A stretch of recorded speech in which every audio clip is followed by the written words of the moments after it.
Nakilala sa pangalang Justin Joseph Baisa, dugong Ilocano mula Bambang Nueva Vizcaya. Laman ako noon ng basketball court sa kalsada, kasama ko bangko sa Ibors Pingpingbok sa Katisrada. Yo!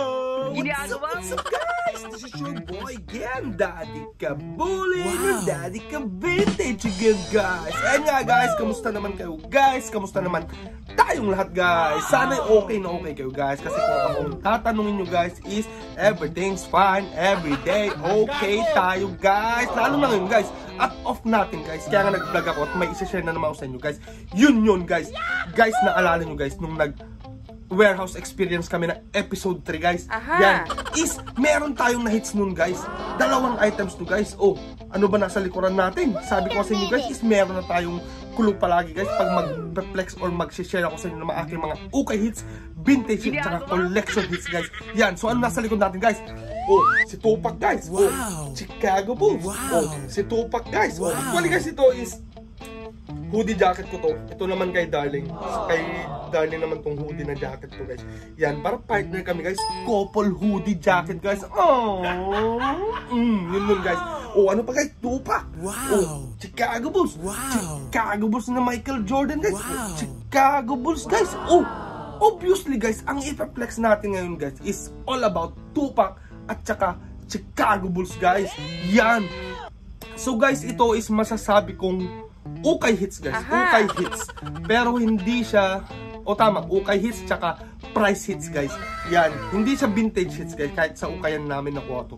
Siyempre guys, pag nag-ukay ka naman or pumipili ka ng damit guys is, alam mo yun, siguro na-experience nyo din yun, kahit walang value yun sa mga vintage collector or mga reseller dyan, is kung nakita nyo yung items, kahit walang value yan, or walang presyo na mataas guys, is pag nagustuhan nyo yung design or yung kung sino man naka-imprinta sa damit na yun guys, is kung natripan nyo, is kukunin nyo yan guys kahit walang value. Ganun guys, ganun na ako pumili ng aking mga kinikip na collection guys. Yan. So guys, wag na nga natin patagalin tong items na to, is dalawa to guys. Yan, dalawang items to guys na related sa ating background guys. Yan. Ukay hits kasi sa warehouse ko to na hits, at saka price hits guys kasi yung presyo ng mga ganito guys sa eBay, which is malalaman nyo mamaya, is sobrang layo guys. Yan, sasabihin ko na lang guys, sa warehouse kasi guys is 21 dirhams per item, per kilo guys. Per kilo. Ang 21 dirhams guys, ay ang per kilo nila doon is nasa pag t-shirt guys is mga 6 pieces guys. So i-divide natin yung 21 dirhams into 6 pieces, 6 shirts kasi 6 shirts is 3.5 dirhams guys. Or sabihin na lang natin 4 dirhams guys para sarado na sa 4 dirhams. Yan, imagine nyo guys, then compare natin mamaya sa price nila sa online is sobrang layo. Kaya nasabi itong price hits guys sa ating naukay hits guys. Yun. So guys, wag na natin patagalin at gusto ko na talaga to i-flex at saka i-share sa inyo guys tong na-hits ko sa ukayan guys. So ano pang inaantay natin guys? Let's go!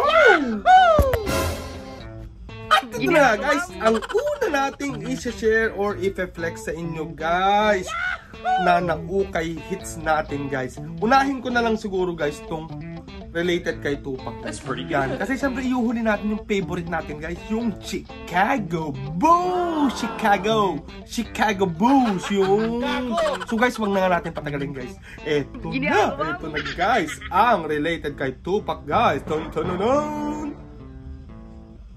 Ayan lang naman guys. That's pretty good. Di ba guys? Then may bucket pen guys. Really, nigga? Malagay na bucket to. Ayan. Oh my god. Tupac until the end of time. Yan. Sweater pala to guys, sweater. Ayan, meron ding design sa right sleeve niya. That's pretty good. Ayan o. Wow. Ayan pala, ganyan. Tupac. Then sa kabila, meron din design siya. Di mawawala. Ayan guys, Tupac lang din. Ayan guys. Guys, unahin ko muna, i-flex muna natin to guys. Ang print sa harap guys, which is ito, is napakalinis pa guys. Really nigga? Napakalinis, wala pang basag guys. Yan, Tupac. Then yung mukha ni Tupac, wala pang basag guys. Yan. Tupac. Yan, daming bling bling ni Tupac ko. Yan guys. Then sa likod naman guys, is wala din basag guys. Wow. Ayan guys, so wala din basag. 2-pack until the end of time. Ayan, solid. Pero sa left sleeve may crack print yung letter A guys, tsaka letter C. Wait lang, stretch ko lang guys. Aha. Ganito. Ayan. Ayan guys, oh. Kita nyo? Sa letter A. Ayan, may crack print na dyan. Then, dito may crack print na din. Then, letter P. Ayan, kita yung letter P guys. Ayan, pero all good siya guys. Then, sa right sleeve naman guys, is meron din, same din. Oh no. Same din na may crack print. Ayan. Oh, same din guys na may crack print. Ayan, sa letter P. Sa number 2 din meron. Ayan, ayan. Letter A, then letter C. Ayan. Pero guys, kahit may crack print guys, is all goods guys. Siyempre 2-pack yan guys. Yan, 2-pack sweater guys. Yan. So ang tag nito guys is PK Sports. PK Sports 100% cotton XL. Aha. Made in Thailand guys. Made in Thailand. Kakahiya naman ang haba ng kuko pala. Okay lang yan, ganyan na lang guys. Ayan, joke lang. Ayan guys, made in Thailand. Made in Thailand. Then ito na din yung wash tag niya guys. Aha. Ayan.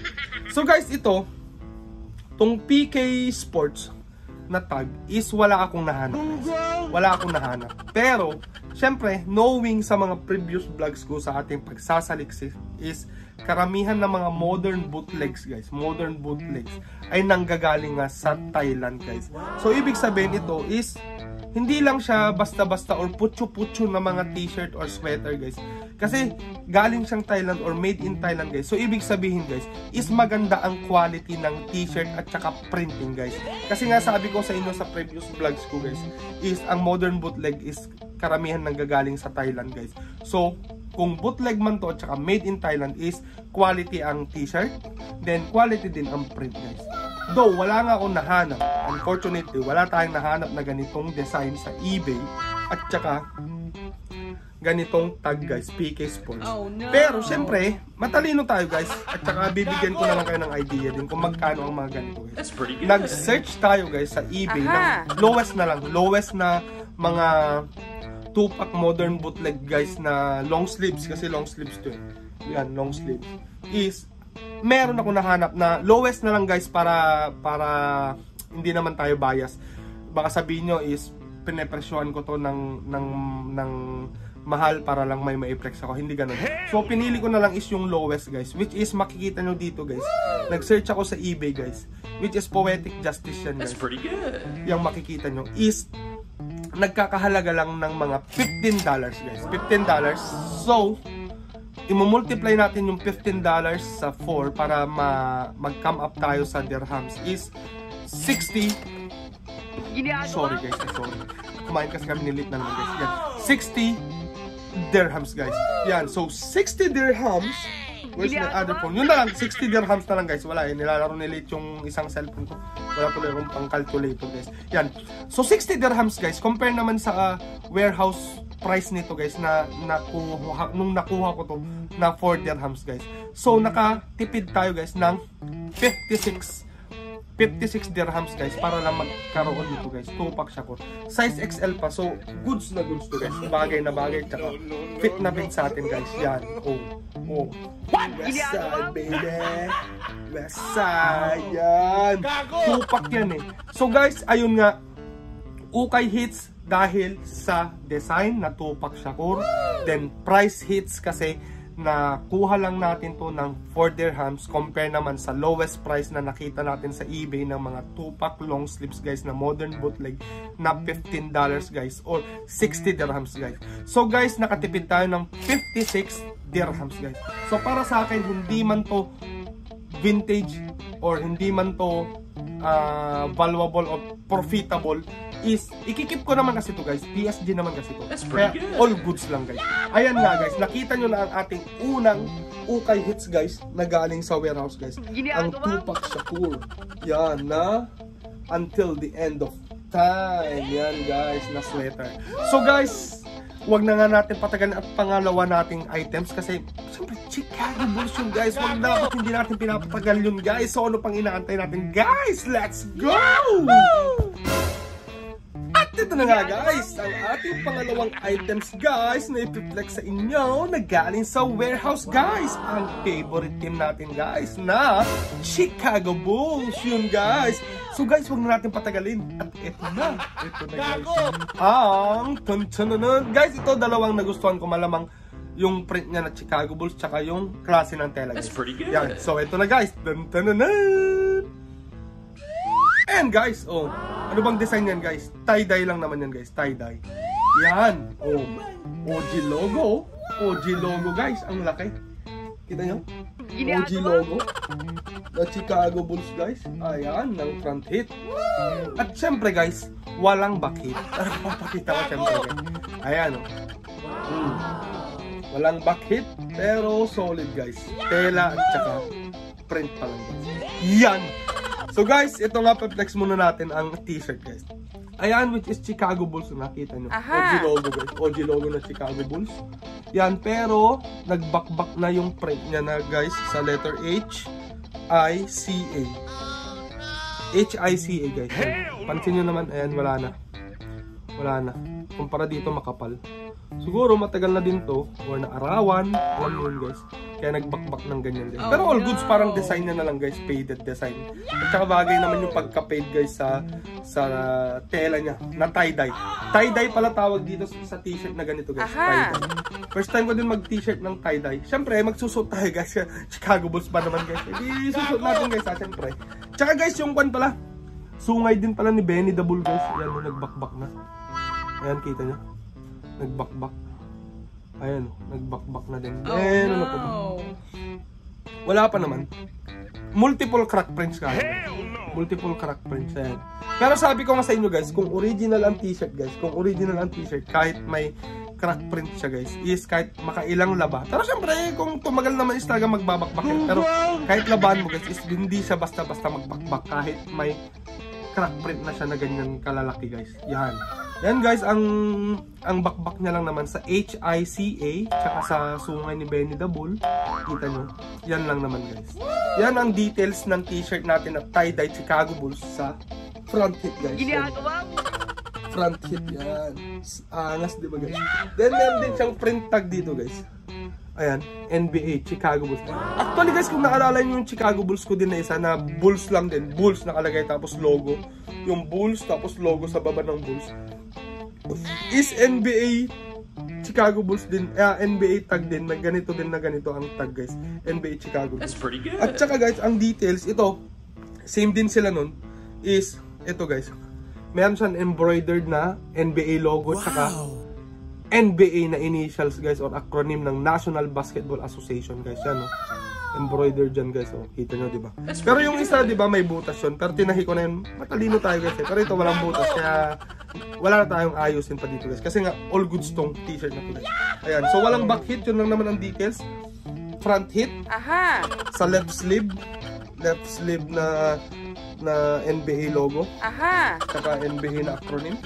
Then, ayun, yung print tag niya lang dyan sa baba na jack tag. Print tag lang pala. Kasi pag jack tag is piece of cloth. Ibig sabihin kasi pag jack tag is a piece of cloth that attached to a t-shirt guys. Yun ang meaning ng jack tag. Yan, ito print naman. Kaya print tag na lang. Yan. So guys, ang tag nga nito is NBA guys. NBA. XL made in China guys. Made in China. That's pretty good. Same na same sila nung Chicago Bulls ko na black na kung naaalala nyo guys. Yung nakuha ko kay Sir Alexander Turo or kay Tripaholic guys. Yan. Shout out Sir Alexander Turo ng Tripaholic Morcel sa'yo sir. Ayan. Tsaka legit naman kasi may wash tag din to guys. Wash tag or mga etiketa guys. Yun din is may wash tag din guys. So guys, ito is wala na naman akong nahanap guys. Yan ang bobo natin guys no? Wala tayong nahanap guys na same na design na ganito. Pero syempre matalino pa rin tayo. Kasi nga naghanap pa rin tayo ng malapit na design o malapit na itsura ng t-shirt na meron tayo sa eBay guys. At saka hinanap din natin yung lowest na rin guys. Lowest na rin para transparent din tayo guys. Ito, hindi ko nga pinapamahal tong mga nahihits ko guys. Really nigga? So guys, ito Chicago Bulls na tie-dye is naghanap tayo sa eBay. Ay, hindi sa eBay pala yun guys.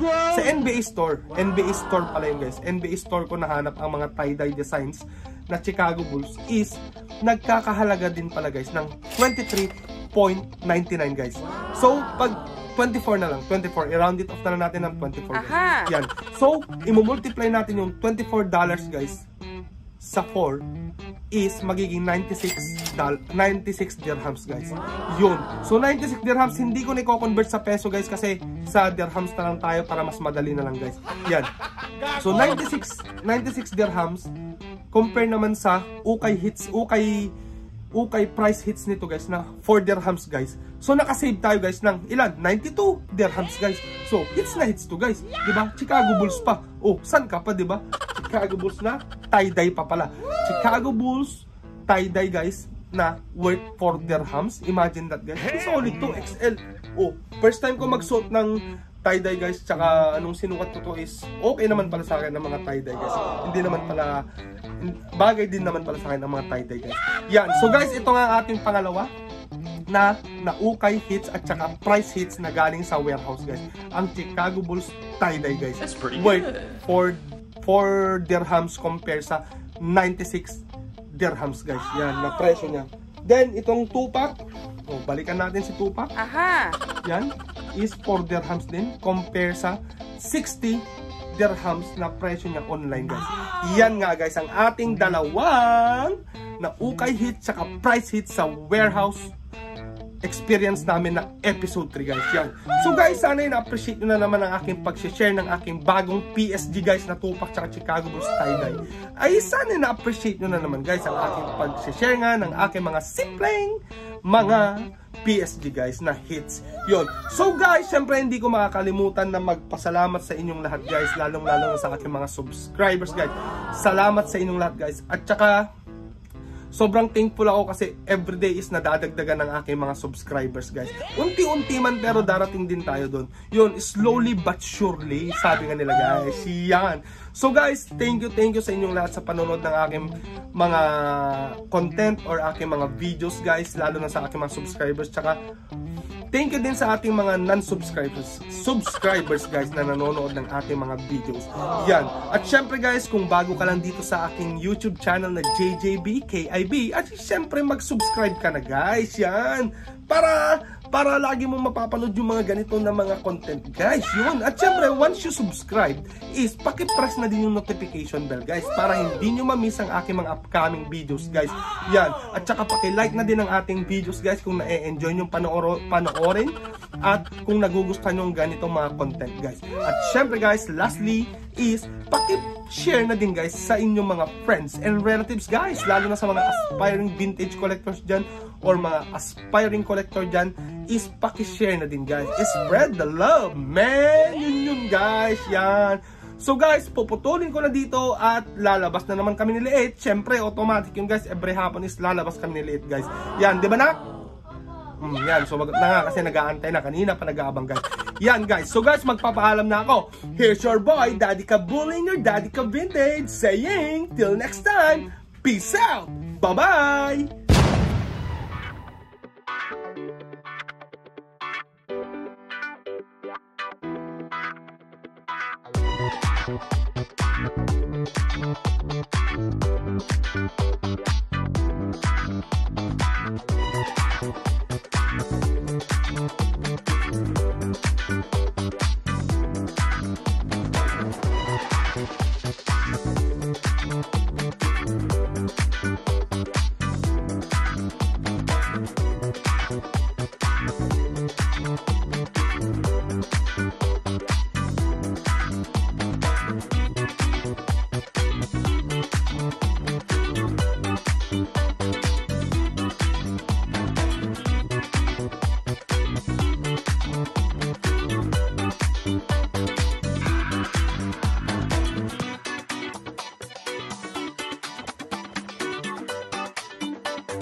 baka naman ikay magtampo. Sa panahon kasi ngayon okay sa bamawan bibiyang ko. Yung angas ko kahit saan kayang-kayang dalhin, pero yung pagkahangin mo mukhang inborn yan, man.